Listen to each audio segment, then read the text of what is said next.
வந்தா இந்த முள்ளு செடி உங்க தலையை சுத்திலும் நெருக்கி போட்டுட்டே இருக்கும். ஆனா இன்னைக்கு முளைச்ச, இன்னைக்கு ஆண்டவர் உங்களுக்குள்ள விதைச்ச அன்புன்ற அந்த முள்ளு செடியை பாருங்க. அது முள்ளு செடியா இருக்குது, அது பசுப்புள்ள போல அது பச்சையா மாறி, அது மரமா மாறி, அது எல்லாம் கனி கொடுக்கிற மரத்தை போல இந்த நாள் உங்களுக்கு ஆசீர்வாதமா மாறுது. இந்த நாள் உங்களுக்கு ஆசீர்வாதமா இருக்கு. இந்த நிமிடம் தான் உங்களுக்கு நிச்சய வாழ்க்கையில நிரந்தரம். நீங்க எடுத்து வைக்கிற ஒவ்வொரு நிமிஷம் தான் நிரந்தரம். ஏன்னா கர்த்தர் உங்க கூட இருந்து உங்க வாழ்க்கைய வெளிச்சமா மாற்ற வந்திருக்க. நீங்க நாளைக்கு பத்தி எல்லாம் யோசிக்க, இந்த நாள் எப்படி இருக்கிறதோ அதே நாள் தான் மறுநாளும் மாறப்போகுது. அதோட பிரகாசமாய் மாறப்போகுது. வெளிச்சத்தின் தேவன் உங்க வாழ்க்கையில வந்தபடினால உங்க குடும்பத்துல நித்திய நித்திய மகிழ்ச்சியாய் மாறப்போகிறது. பயமே இந்த வாழ்க்கையில் இருக்காதபடி தேவன் உங்களை சுற்றிலும் வேலையை மாறுகிறார். பயம், எப்படிப்பட்ட பயமும் உங்களை நிரந்தரபடி உங்களை வேலையடித்து காக்கிறார். ஆபத்து வர நாளிலே அவர் சொல்றாரு, ஒரு கூடார மலையை போல நீங்க இருக்கிற இடத்துல உங்களை சுற்றி பிரகாசம் உங்களை எதிரியா நினைக்கிறவங்க தேடியும் கண்டறிய மாட்டாங்க, மறைச்சு வச்சிருவாங்க.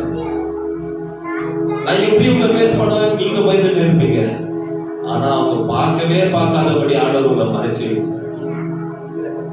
நீங்க போற இடம் சந்தோஷமா சமாதானமா நீங்க போங்க. சவுல் பயந்து கூடாரத்துல போய் ஒழிச்சுக்கிறான். ஆனா தாவீது கண்டுபிடிச்சு போய் அவனை தொட்டுட்டு வாங்க. ஆனா தாவீது ஒழிஞ்சிக்கல, சவுல் தேடியும் தாவீது கண்டறியவே இல்லை. ஏன்னா அவன் தேவனோட சிறுகுல மறைக்கப்பட்டவன். தேவனோட சிறுகுல மறைக்கப்பட்டவனால யாராலையும் கண்டுபிடிக்க முடியாது. நம்ம ஓடி போய் ஒழிச்சுக்கலாம், பிசாசு கண்டுபிடிச்சு உங்க தலையை நாசம் வருவான். நீங்க ஓடி போய் ஒழிக்கிறவங்க இல்ல, உங்களை பார்த்து மத்த ஜனங்க ஓடி போய் ஒழிவாங்க. ஒரு வழியா வருவார்கள், 7 வழியா ஓடி போவார்கள் என்று வேதம் சொல்லுகிறது. இந்த பயத்தை தூக்கி போடணும்னா இந்த நாளை சந்தோஷமா நீங்க கழிவு.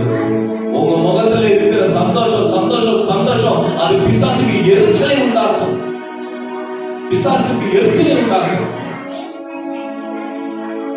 அவன் தேவனை சார்ந்து இருக்கிறவர்கள் அவர்கிட்ட இருந்து ஆலோசனையை வாங்குறது. இந்த ஆலோசனை கர்த்தர் நம்மை வழிநடத்துகிறார்.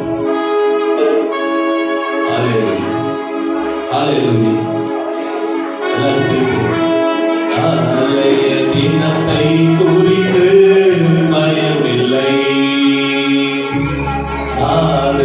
இயேசு எல்லாம் பார்த்து கொள்வார், எல்லாம் பார்த்து கொள்வார்.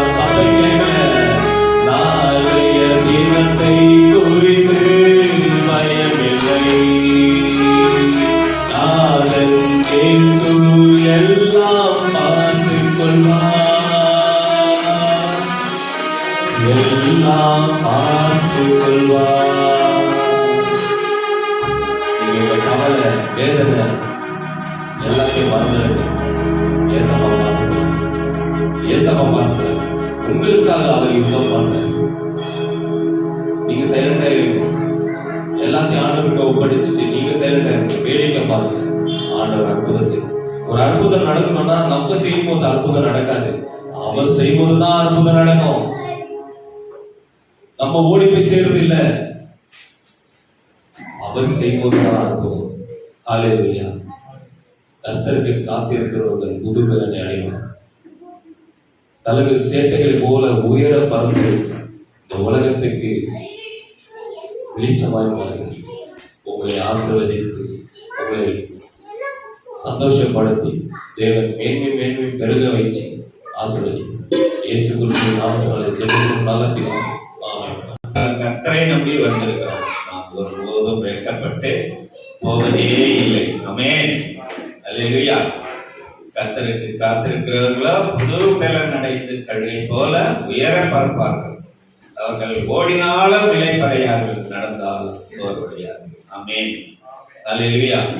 நம்ம வாழ்க்கையில எத்தனையோ போராட்டங்கள், மேலும் மேலும் மேலும் போராட்டம் மேல போராட்டம், சோதனை மேல் சோதனை வரதான் செய்யுது. ஆனா அதையெல்லாம் ஜெயிக்கிறதுக்கு தேவன் நமக்கு ஒரு பலத்தை, புது பலத்தை நம்மளுக்கு ஒவ்வொரு நாளும் கொடுக்கிறார். ஆமென். அல்லேலூயா. கர்த்தருக்கு ஸ்தோத்திரம். கடந்த 2 வாரங்களாக எத்தனையோ போராட்டம் எனக்கும், ஆனாலும் அவர் எல்லாவற்றிலும் தேவன் அற்புதமாய் விடுதலை கொடுத்தார். ஆமென்.